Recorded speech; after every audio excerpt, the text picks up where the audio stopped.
Dios ve la verdad, pero no la dice cuando quiere. De León Tolstoy. En la ciudad de Vladimir vivía un joven comerciante llamado Aksenov. Tenía 3 tiendas y una casa. Era un hombre apuesto, de cabellos rizados. Tenía un carácter muy alegre y se le consideraba como el primer cantor de la ciudad. En sus años mozos había bebido mucho y cuando se emborrachaba solía alborotar, pero desde que se había casado no bebía casi nunca y era muy raro verlo borracho. Un día, Aksenov iba a ir a una fiesta de Nizhny. Al despedirse de su mujer, ésta le dijo: «Iván Dmitrievich, no vayas. He tenido un mal sueño relacionado contigo». «¿Es que temes que me vaya de juerga?», replicó Aksenov echándose a reír. «No sé lo que temo, pero he tenido un mal sueño. Soñé que venías de la ciudad y en cuanto te quitaste el gorro, vi que tenías el pelo blanco. Eso significa abundancia. Si logro hacer un buen negocio, te traeré buenos regalos». Tras de esto, Aksenov se despidió de su familia y se fue. Cuando hubo recorrido la mitad del camino, se encontró con un comerciante conocido, y ambos se detuvieron para pernoctar. Después de tomar el té, fueron a acostarse en 2 habitaciones contiguas. Aksenov no solía dormir mucho. Se despertó cuando aún era de noche, y para hacer el viaje con la fresca, llamó al cochero y le ordenó enganchar los caballos. Después arregló las cuentas con el posadero y se fue. Ya había dejado atrás 40 verstas cuando se detuvo para dar pienso a los caballos. Descansó un rato en el zaguán de la posada y a la hora de comer pidió un samovar. Luego sacó la guitarra y empezó a tocar. Pero de pronto llegó un troika con cascabeles. Se apearon de ella 2 soldados y un oficial que se acercó a Aksenov y le preguntó quién era y de dónde venía. Ésta respondió la verdad a todas las preguntas y hasta invitó a su interlocutor a tomar una taza de té. Pero él continuó haciendo preguntas. ¿Dónde había pasado aquella noche? ¿Había dormido solo o con algún compañero? ¿Había visto a éste de madrugada? ¿Por qué se había marchado tan temprano de la posada? Aksenov se sorprendió de que le preguntaran todo aquello. «¿Por qué me interroga?», inquirió a su vez. «No soy ningún ladrón, ni tampoco un bandido. Mi viaje se debe a unos asuntos particulares».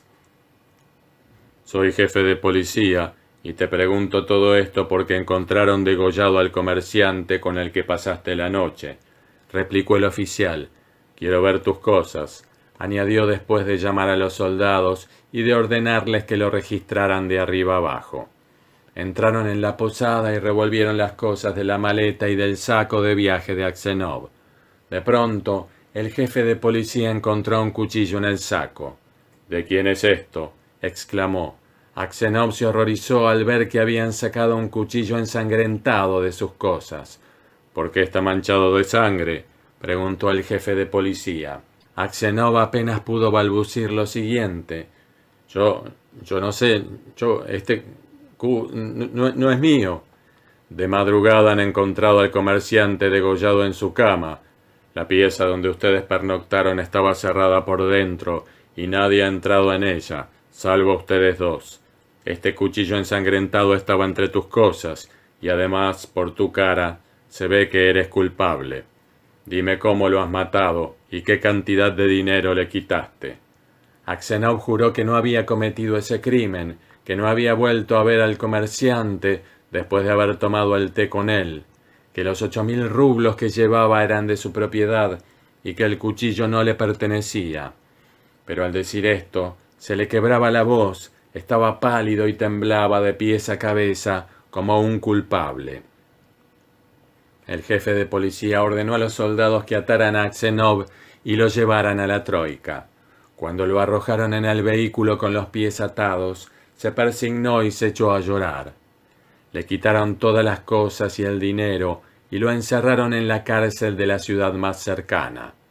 Pidieron informes de Aksenov en la ciudad de Vladimir. Tanto los comerciantes como la demás gente de la ciudad dijeron que aunque de mozo se había dado a la bebida, era un hombre bueno. Juzgaron a Aksenov por haber matado a un comerciante de Riazán y por haberle robado 20.000 rublos. Su mujer estaba preocupadísima y no sabía ni qué pensar. Sus hijos eran de corta edad y el más pequeño de pecho. Se dirigió con todos ellos a la ciudad en que Aksenov se hallaba detenido. Al principio no le permitieron verlo, pero tras muchas súplicas, los jefes de la prisión lo llevaron a su presencia. Al verlo vestido de presidiario y encadenado, la pobre mujer se desplomó y tardó mucho en recobrarse. Después, con los niños en torno suyo, se sentó junto a él, lo puso al tanto de los pormenores de la casa y le hizo algunas preguntas. Aksenov relató a su vez, con todo detalle, lo que le había ocurrido. «¿Qué pasará ahora?», preguntó la mujer. «Hay que pedir clemencia al zar. No es posible que perezca un hombre inocente». La mujer le explicó que había hecho una instancia, pero que no había llegado a manos del zar. «No en vano soñé que se te había vuelto el pelo blanco, ¿te acuerdas? Has encanecido de verdad. No debiste hacer ese viaje», exclamó ella, y luego, acariciando la cabeza de su marido, añadió: «Mi querido Vania, dime la verdad. ¿Fuiste tú?» «¿Eres capaz de pensar que he sido yo?», exclamó Aksenov, y cubriéndose la cara con las manos, rompió a llorar. Al cabo de un rato, un soldado ordenó a la mujer y a los hijos de Aksenov que se fueran.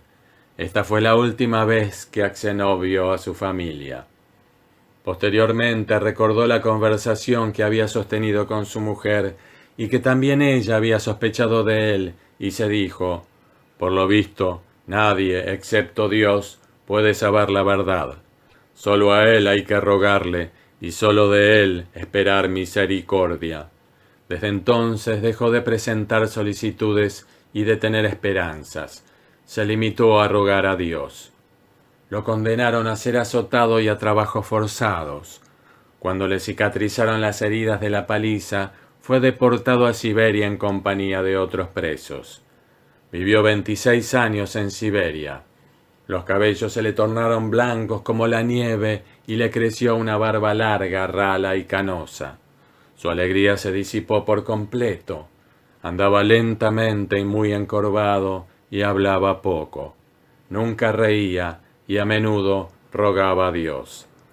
En el cautiverio aprendió a hacer botas y con el dinero que ganó en su nuevo oficio compró el libro de los mártires que solía leer cuando había luz en su celda. Los días festivos iba a la iglesia de la prisión, leía el libro de los apóstoles y cantaba en el coro. Su voz se había conservado bastante bien. Los jefes de la prisión querían a Aksenov por su carácter tranquilo. Sus compañeros lo llamaban abuelito y hombre de Dios. Cuando querían pedir algo a los jefes, lo mandaban como representante, y si surgía alguna pelea entre ellos, acudían a él para que pusiera paz. Aksenov no recibía cartas de su casa e ignoraba si su mujer y sus hijos vivían. Un día trajeron a unos prisioneros nuevos a Siberia. Por la noche todos se reunieron en torno a ellos y les preguntaron de dónde venían y cuál era el motivo de su condena. Aksenov acudió también junto a los nuevos prisioneros y con la cabeza inclinada escuchó lo que decían. Uno de los recién llegados era un viejo, bien plantado, de unos 60 años, que llevaba una barba corta entrecana. Contó por qué lo habían detenido. «Amigos míos, me encuentro aquí sin haber cometido ningún delito. Un día desaté el caballo de un trineo y me acusaron de haberlo robado. Expliqué que había hecho aquello porque tenía prisa en llegar a determinado lugar. Además, el cochero era amigo mío. No creía haber hecho nada malo. Sin embargo, me acusaron de robo. En cambio, las autoridades no saben dónde ni cuándo robé de verdad. Hace tiempo cometí un delito por el que hubiera debido haber estado aquí, pero ahora me han condenado injustamente». «¿De dónde eres?», preguntó uno de los prisioneros. «De la ciudad de Vladimir. Me dedicaba al comercio. Me llamo Makar Semyonovich». Aksenov preguntó levantando la cabeza. ¿Has oído hablar allí de los Aksenov? Claro que sí, es una familia acomodada, a pesar de que el padre está en Siberia. Debe ser un pecador como nosotros. ¿Y tú, abuelo? ¿Por qué estás aquí? A Aksenov no le gustaba hablar de su desgracia. Hace 20 años que estoy en Siberia a causa de mis pecados, dijo suspirando. ¿Qué delito has cometido?, preguntó Makar Semyonovich. Si estoy aquí, será que lo merezco, exclamó Aksenov, poniendo fin a la conversación. Pero los prisioneros explicaron a Makar Semyonovich por qué se encontraba Aksenov en Siberia. Una vez que iba de viaje, alguien mató a un comerciante y escondió el cuchillo ensangrentado entre las cosas de Aksenov. Por ese motivo, lo habían condenado injustamente. ¡Qué extraño! ¡Qué extraño! ¿Cómo has envejecido, abuelito?, exclamó Makar Semyonovich, después de examinar a Aksenov, y le dio una palmada en las rodillas. Todos le preguntaron de qué se asombraba y dónde había visto a Aksenov, pero Makar Semyonovich se limitó a decir: «Es extraño, amigos míos, que nos hayamos tenido que encontrar aquí». Al oír las palabras de Makar Semyonovich, Aksenov pensó que tal vez supiera quién había matado al comerciante. «Makar Semyonovich, ¿has oído hablar de esto antes de venir aquí? ¿Me has visto en alguna parte?», preguntó. «El mundo es un pañuelo y todo se sabe, pero hace mucho tiempo que oí hablar de ello, y ya casi no me acuerdo. Tal vez sepas quién mató al comerciante. Sin duda ha sido aquel entre cuyas cosas encontraron el cuchillo», replicó Makar Semyonovich, echándose a reír. «Incluso si alguien lo metió allí, como no lo han atrapado, no le consideran culpable. ¿Cómo iban a esconder el cuchillo en tu saco si lo tenías debajo de la cabeza? Lo habrías notado». Cuando Aksenov oyó esto, pensó que aquel hombre era el criminal. Se puso en pie y se alejó. Aquella noche no pudo dormir. Le invadió una gran tristeza. Se representó a su mujer tal como era cuando la acompañó por última vez a una feria. La veía como si estuviese ante él, veía su cara y sus ojos, y oía sus palabras y su risa. Después se imaginó a sus hijos cómo eran entonces, pequeños aún, uno vestido con una chaqueta y el otro junto al pecho de su madre. Recordó los tiempos en que fuera joven y alegre, y el día en que hablaba sentado en el balcón de la posada, tocando la guitarra, y vinieron a detenerle. Recordó cómo lo azotaron y le pareció volver a ver al verdugo, a la gente que estaba alrededor, a los presos. Se le representó toda su vida durante aquellos 26 años hasta llegar a viejo. Fue tal su desesperación al pensar en todo esto que estuvo a punto de poner fin a su vida. «Todo lo que me ha ocurrido ha sido por este malhechor», pensó. Sintió una ira invencible contra Makar Semyonovich y quiso vengarse de él, aunque esta venganza le costase la vida. Pasó toda la noche rezando, pero no logró tranquilizarse. Al día siguiente no se acercó para nada a Makar Semyonovich y procuró no mirarlo siquiera.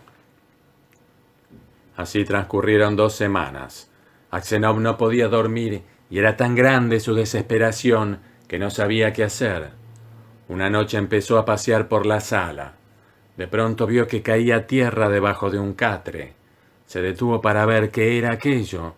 Súbitamente, Makar Semyonovich salió de debajo del catre y miró a Aksenov con expresión de susto. Este quiso alejarse, pero Makar Semyonovich, tomándole de la mano, le contó que había socavado un paso debajo de los muros y que todos los días, cuando lo llevaban a trabajar, sacaba la tierra metida en las botas. «Si me guardas el secreto, abuelo, te ayudaré a huir. Si me denuncias me azotarán, pero tampoco te vas a librar tú, porque te mataré». Viendo ante sí al hombre que le había hecho tanto daño, Aksenov tembló de pies a cabeza. Invadido por la ira, se soltó de un tirón y exclamó: «No tengo por qué huir. ni tampoco tienes por qué matarme. Hace mucho que lo hiciste. Y en cuanto a lo que preparas, lo diré o no lo diré, según Dios me dé a entender. Al día siguiente, cuando sacaron a los presos a trabajar, los soldados se dieron cuenta de que Makar Semyonovich llevaba tierra en las cañas de las botas. Después de una serie de búsquedas, encontraron el subterráneo que había hecho. Llegó el jefe de la prisión para interrogar a los presos. Todos se negaron a hablar. Los que sabían que era Makar Semyonovich no lo delataron porque les constaba que lo azotarían hasta dejarlo medio muerto. Entonces el jefe de la prisión se dirigió a Aksenov. Sabía que era veraz. «Abuelo, tú eres un hombre justo. Dime quién ha cavado el subterráneo, como si estuvieras ante Dios». Makar Semyonovich miraba al jefe de la prisión como si tal cosa. No se volvió siquiera hacia Aksenov. A éste le temblaron las manos y los labios. Durante largo rato no pudo pronunciar ni una sola palabra. ¿Por qué no delatarle cuando él me ha perdido? Que pague por todo lo que me ha hecho sufrir. Pero si lo delato, lo azotarán. Y si lo acuso injustamente, además, ¿acaso eso aliviaría mi situación?, pensó. «Anda, viejo, dime la verdad. ¿Quién ha hecho el subterráneo?», preguntó de nuevo el jefe. «No puedo, excelencia», replicó Aksenov después de mirar a Makar Semyonovich. «Dios no quiere que lo diga, y no lo haré. Puede hacer conmigo lo que quiera. Usted es quien manda». A pesar de las reiteradas insistencias del jefe, Aksenov no dijo nada más, y no se enteraron de quién había cavado el subterráneo. A la noche siguiente, cuando Aksenov se acostó, apenas se hubo dormido, oyó que alguien se había acercado, sentándose a sus pies. Miró y reconoció a Makar Semyonovich. «¿Qué más quieres? ¿Para qué has venido?», exclamó. Makar Semyonovich guardaba silencio. «¿Qué quieres? Lárgate. Si no te vas, llamaré al soldado», insistió Aksenov incorporándose.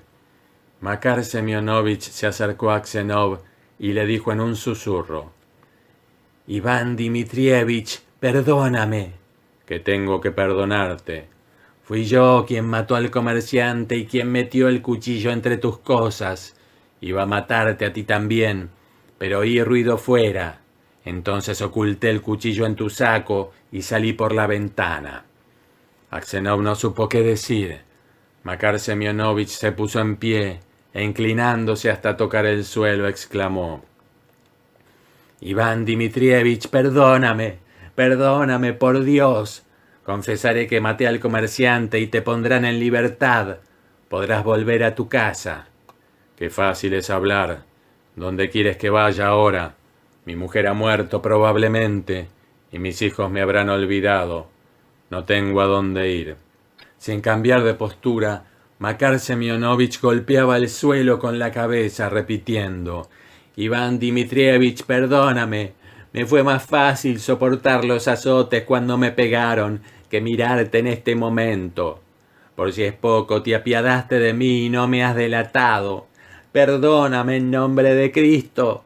Perdóname a mí, que soy un malhechor». Makar Semyonovich se echó a llorar. Al oír sus sollozos, también Aksenov se deshizo en lágrimas. «Dios te perdonará. Tal vez yo sea 100 veces peor que tú», dijo. Repentinamente, un gran bienestar invadió su alma.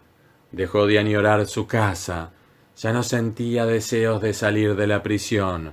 Solo esperaba que llegase su último momento. Makar Semyonovich no hizo caso a Aksenov y confesó su crimen. Pero cuando llegó la orden de libertad, Aksenov había muerto ya.